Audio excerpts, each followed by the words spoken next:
उसके बाद इसमें वाल्व्स लगी होती है। वाल्व्स का काम क्या होता है, पानी का जो प्रभाव है, मतलब कितनी इंटेंसिटी से आपको पानी छोड़ना है, कितना प्रेशर रखना है, ये पूरा कहाँ से कंट्रोल होएगा, ये पूरा कंट्रोल होता है वॉल्व्स के थ्रू।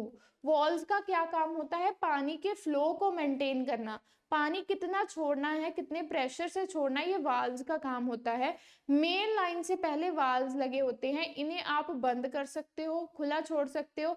जब पानी भर गया है, जब आपकी पानी की जरूरत पूरी हो गई है खेत में, तो इस वाल्व्स को बंद कर दिया जाता है। और यहीं पे एक मीटर भी लगाया जाता है जो क्या करता है, पानी के प्रेशर को कंट्रोल करता है। पाइपलाइन में पानी के वितरण को नियंत्रित करने के लिए एक आवश्यक हमारे पास एक मुख्य जो विषय है वो क्या है, वाल्व्स का यूज किया जाता है। दबाव रहित बल वाल्व, इनका उपयोग सिस्टम के अधिकतम दबाव को परे, काम के दबाव से परे रोकने के लिए किया जाता है। प्रेशर रिलीफ वॉल्व्स होते हैं जिनका काम क्या है, प्रेशर को रेगुलेट करना, कम करना, वो आप वहां से मैनेज कर सकते हो। एक होती है हमारे पास check valve, back flow valve होती है हमारे पास। इसकी आवश्यकता तब पड़ती है जब उर्वरक या अन्य रसायन सिंचाई प्रणाली में इंजेक्ट किया जाता है। तो जो चेक फ्लो है या फिर ब्लैक फ्लो वाले जो पार्ट्स है, उनका काम क्या है, जब आपको पानी के साथ साथ पानी में कुछ ऐसे रसायन, कुछ ऐसे केमिकल्स को भी डालना है जो प्लांट की बीमारी को ठीक करे, मतलब जो ऐसे जो पानी में घुल जाते हैं, तब जो है हमारी कौन सी वॉल्व काम आएगी, उसमें हमारी काम आएगी check valve. Air release relief valve, air में रिलीज मतलब प्रेशर जो बनता है उसको रिलीज करने के लिए ये ऊंचाई वाले बिंदुओं पर स्थापित की ही जाती है, या जहां पर प्रेशर बहुत ज्यादा है, तो हवा को बाहर निकालने के लिए एक वॉल्व लगाई जाती है जिसका नाम क्या है, air release valve. Vacuum reliever, यानी कि एक वैक्यूम जनरेट करने के लिए एक वैक्यूम क्रिएटर वॉल्व हमारे पास होती है। वह पानी की आपूर्ति को बंद होने के बाद भी मिट्टी के कणों को डिपहोल में चूसने को खत्म कर देती है। यानी कि अगर पाइप में पानी नहीं है, प्रेशर बना रहेगा, तो उससे क्या होएगा, जो मिट्टी के पार्टिकल्स है वो पाइप में आने शुरू हो जाएंगे। लेकिन उस चीज को खत्म करने के लिए हमारे पास कौन सा वाल्व काम आता है, वैक्यूम रिलीफिंग वॉल्व हमारा काम करेगा, एक वैक्यूम जनरेट कर देगा।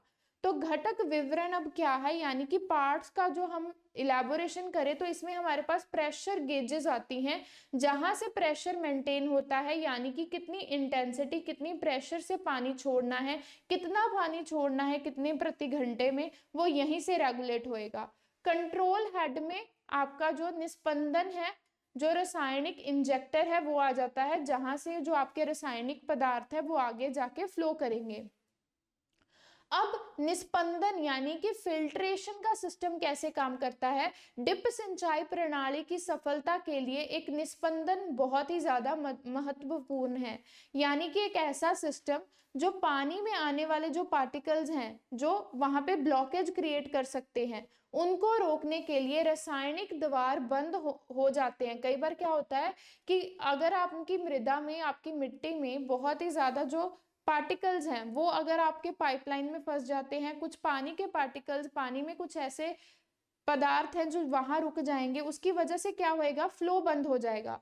तो उस चीज को खत्म करने के लिए हमारे पास कौन सा सिस्टम होता है, निस्पंदन प्रणाली, यानी कि एक फिल्ट्रेशन सिस्टम लगाया जाता है। और फिल्ट्रेशन सिस्टम का क्या काम है, जो इसमें पदार्थ है, जो पार्टिकल्स हैं, उनको बाहर निकालेगा फिल्ट्रेशन सिस्टम, ताकि साफ पानी आगे तक एमिटर तक पहुंच सके। अगर हम ये नहीं करेंगे, फिल्टर नहीं होएगा, तो एमिटर के बंद हो जाएगा, एमिटर हमारा बंद हो जाएगा और उससे जो डिस्चार्ज होएगा वो बंद हो जाएगा। तो पानी तो है, जो पानी है वो जड़ों तक पहुंच नहीं पाएगा, या फिर पानी का जो प्रभाव है उसमें भी आपको कमी देखने को मिल सकती है। अब निस्पंदन प्रणाली में फिल्टर्स लगे होते हैं अलग अलग प्रकार के, जैसे कि एक होता है हमारे पास स्क्रीन फिल्टर। स्क्रीन फिल्टर को या तो मैनुअल रूप से साफ किया जाता है, यानी कि अब निस्पंदन प्रणाली को आप कैसे उसकी देखभाल कर सकते हो, आपको फिल्टर्स को खोल के देखना है कि उसमें ब्लॉकेज ना हो, फिल्टर्स को आपको रेगुलरली साफ करना है। मैनुअल सफाई में फिल्टर को आंतरिक नोजल को घुमाकर साफ किया जाता है, यानी कि इसके अंदर एक नोजल लगा हुआ होता है जहां से आप उसको साफ कर सकते हो। उच्च दबाव वाले पानी का छिड़काव आप इस पे कर सकते हो, यानी कि अगर आपको लग रहा है कि कुछ फंस गया है तो उसमें आप पानी स्प्रे करोगे, वो निकल जाएगा। अंदर एक फिल्टर लगा होता है जिसे आपको एक नियमित समय पे क्या करना होता है, साफ करना होता है। रेत या फिर मीडिया फिल्टर, सैंड फिल्टर्स लगाए जाते हैं ताकि अगर कोई मिट्टी का कण पानी में आ गया तो वहां पे फंस जाएगा। पानी फिल्टर इनलेट के माध्यम से प्रवेश करता है और फिल्टर बिस्तर के माध्यम से रिसता है। जब निलंबित पदार्थ फिल्टर मीडिया के संपर्क में आते हैं तो यह वहां फंस जाते हैं, यानी कि यहाँ पे एक फिल्टर लगा है जो ऐसे पदार्थ हैं जो पानी की जो प्रॉपर्टी है उसको खराब कर रहे हैं, जो ऐसे पदार्थ हैं जो साइज में उससे बड़े हैं, तो उसके लिए एक फिल्टर लगा है। जैसे कि आप देख सकते हो इनलेट पाइप से जब पानी आ रहा है तो यहाँ पे लगा हुआ जो फिल्टर है वो क्या करेगा, जो मिट्टी के जो पदार्थ हैं, कुछ ऐसे पदार्थ जो हमें नहीं चाहिए, जो हानिकारक है, उनको रिमूव कर देगा। उसके बाद आते हैं डिस्क फिल्टर। जैसे कि आप पिक्चर में देख सकते हो ये जो फिल्टर्स होते हैं एक डिस्क की शेप में लगे हुए होते हैं।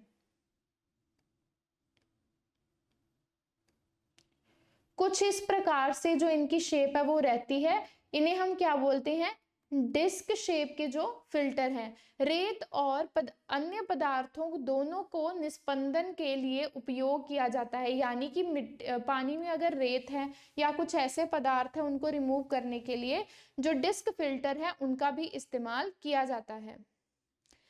उसके बाद हमारे पास आ जाता है रासायनिक इंजेक्शन, यानी कि एक केमिकल इंजेक्शन। इसके बारे में हम बात कर चुके हैं कि केमिकल इंजेक्शन क्या होता है। ये रसायनों की 3 श्रेणियां होती हैं, जैसे उर्वरक, कीटनाशक, एंटी क्लॉगिंग एजेंट्स, जिन्हें आवश्यकता के आधार पर सिंचाई प्रणाली में इंजेक्ट किया जाता है। एंटी क्लॉगिंग एजेंट यानी कि जो हमारी प्रणाली है वो क्लॉग ना हो जाए, उसे साफ रखने के लिए एंटी क्लॉगिंग केमिकल्स को भी वहां पे हम ऐड कर सकते हैं। प्लस इसके अलावा जो हमारे कीटनाशक है, जो हमारे उर्वरक हैं, यानी कि जो हमारे फर्टिलाइजर हैं, जो हमें प्लांट को जो एनर्जी प्रोवाइड कर रहे हैं, कुछ ऐसे केमिकल फर्टिलाइजर्स, इंसेक्टिसाइड्स को भी हम बीच में डिसॉल्व कर सकते हैं।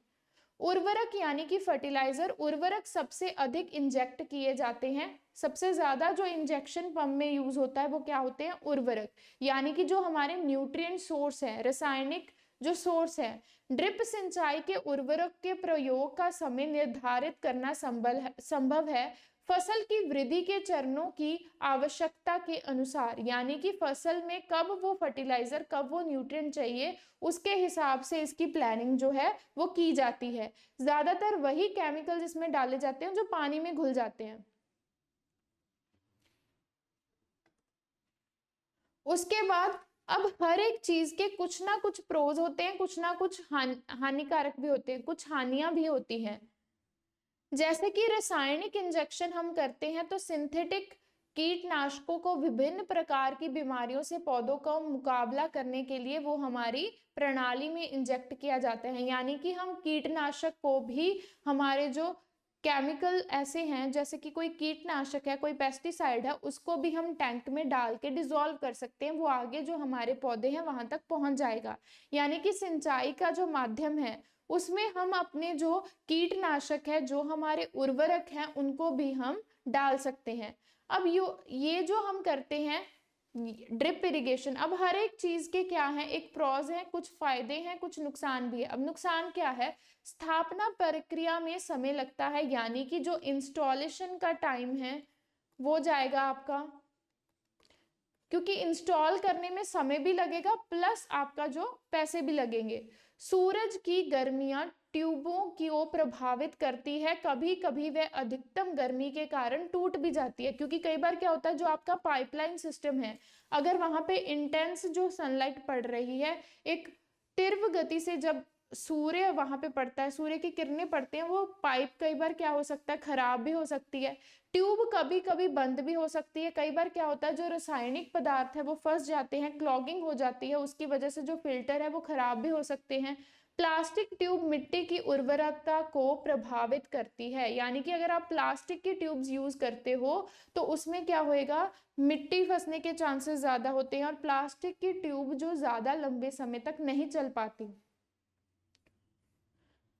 लवणता के मुद्दे, कई बार क्या होता है कि जो है, पानी के साथ साथ कई बार कुछ पदार्थ भी बीच में आ जाते हैं, वो भी वहां पे फंस जाएंगे और जो आपका सिस्टम है वो पूरी तरह चल नहीं पाएगा, क्योंकि जो एमिटर है वहां से प्रेशर के साथ पानी नहीं आएगा, तो पानी कम आ सकता है, सिंचाई में देरी हो सकती है। यदि पानी में शैवाल, उर्वरक और घोल हुए रसायन जैसे अवशेप हो तो रुकावट हो सकती है। इसका मतलब वही है कि नोजल में अगर कोई पदार्थ फंस गया तो आगे जो पानी का जो रास्ता है वो बंद हो जाएगा।